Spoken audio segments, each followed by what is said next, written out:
This man survived the battlefield. On the plane, he smiled like a kid because he was going home and he was finally going to marry his fiancée. But when he got to the airport, she wasn't there. He looked around, searching for the face he'd missed for so long. While his fellow soldiers reunited with their families, he stood there alone, feeling more out of place than ever. In the end, he had no choice but to catch a cab by himself. On the way, the driver asked, "Did you just get back from the war?" The man replied, "Yes, sir.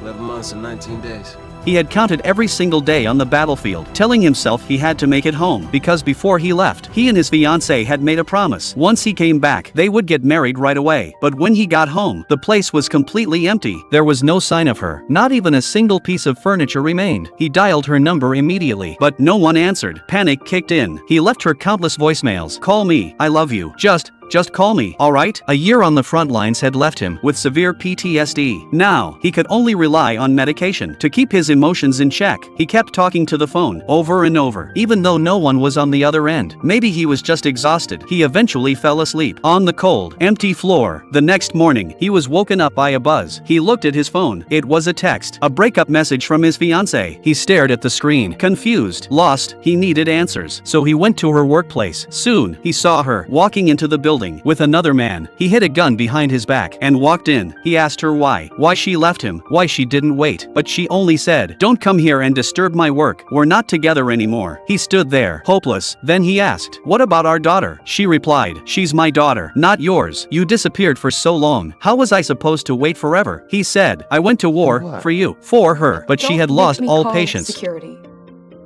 You've got to go. Where do I go?